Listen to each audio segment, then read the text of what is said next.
नमस्कार, आध्यात्मिक debate channel में आप सभी का स्वागत है। आज के वीडियो में अनिरुद्ध आचार्य जी महाराज जी व संत रामपाल जी महाराज जी को लेकर हम उपस्थित हुए हैं।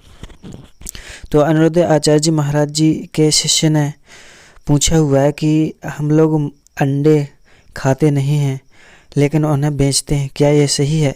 तो इस विषय पर अनिरुद्ध आचार्य जी महाराज जी ने क्या जवाब दिया है और संत रामपाल जी महाराज जी ने बहुत ही अच्छा जवाब दिया है। तो दोनों संतों के विचारों को हम इस वीडियो में देखेंगे व सुनेंगे। तो मांस खाना या अंडा खाना पाप, बहुत बड़ा पाप है, लेकिन उसमें सहयोग करना भी संत रामपाल जी महाराज जी बताते हैं कि किसी भी गलत काम में सहयोग करना उससे भी ज़्यादा पाप होता है। तो आइए जानते हैं दोनों संतों के विचार। तो सबसे पहले हम जानेंगे अनिरुद्ध आचार्य जी महाराज जी के विचारों को, इसके बाद जानेंगे संत रामपाल जी महाराज जी के आध्यात्मिक विचारों को। राधे गुरु जी। राधे राधे। कोटि कोटि प्रणाम चरणों में। खुश रहिए। गुरु जी, एक मेरा छोटा सा फास्ट फूड का दुकान है, तो उसमें हम अंडा बेचते हैं। हाँ। लेकिन खाते तो कोई नहीं है हम लोग घर में, लेकिन दूसरों को तो खिलाते हैं। तो मेरे मन में संशय रहता है कि कहीं हमसे पाप तो नहीं हो रहा है, हम तो खाते नहीं है, दूसरों को। अच्छा, आप यदि अंडा नहीं बेचेंगे तो कितना नुकसान होगा आपका? मिनिमम 100-150 रुपया नुकसान होगा। तो 100-150 का नुकसान सही है?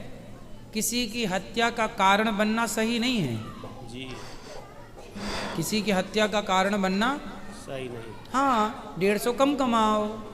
क्यों किसी की हत्या? हम और अपनी दुकान को बढ़िया बनाएं और उसमें अच्छी चीज़ें रखें जो ग्राहकों को आवश्यक है वो दें।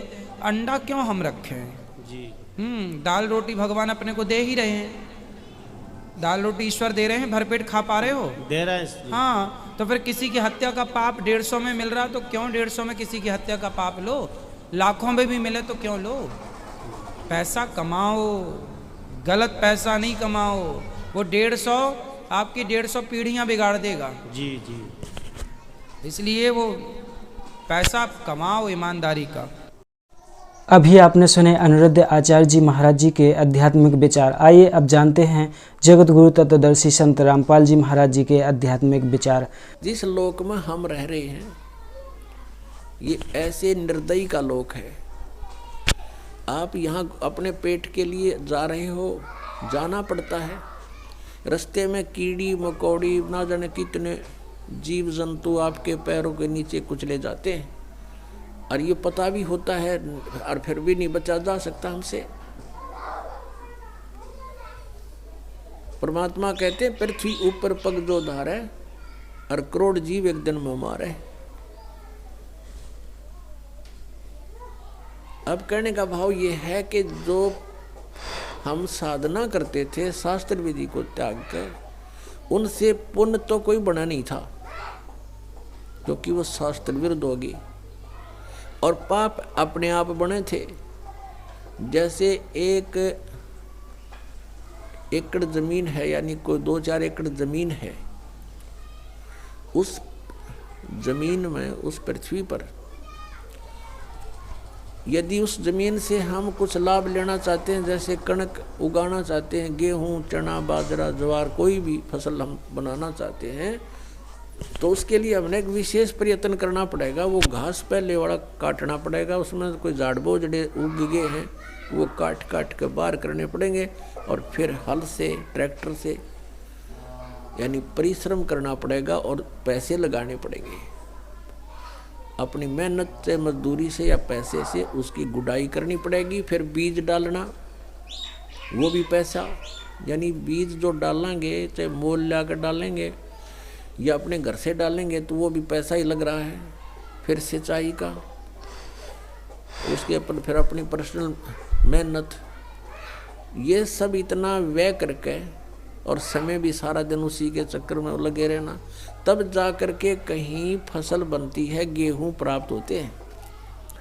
और उसी जमीन, उसी पृथ्वी को आप बिल्कुल ना छेड़ो, कुछ ना करो, उसमें भी फिर भी अपने आप अड़ंगा उग गया होगा।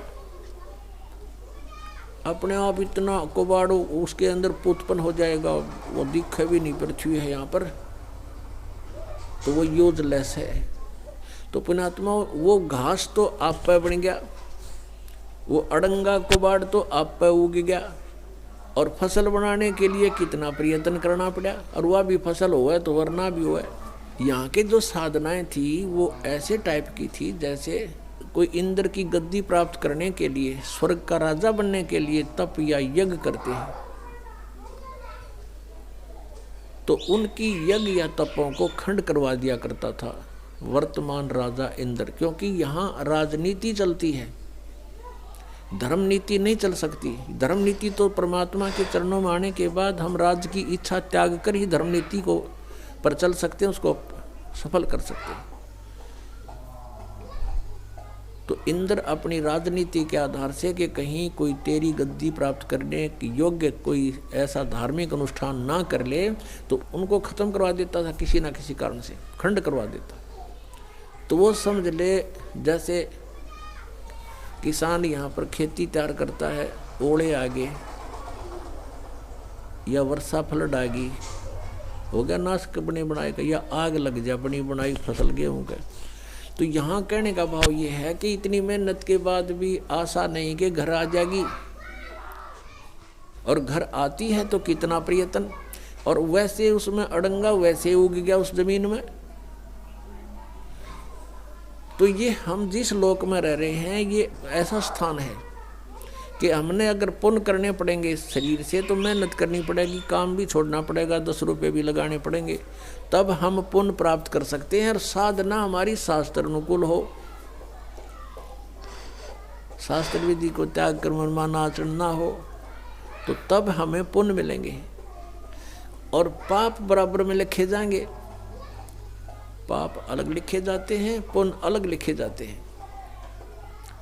जब तक हम कबीर परमेश्वर की शरण में नहीं आते हैं, परम संत के माध्यम से हैं, तब तक हम जो साधना करते हैं चाहे वो शास्त्र अनुकूल भी क्यों ना हो, तो भी हमारी दोनों लिखे जाएंगे, पुण्य न्यारे पाप अलग।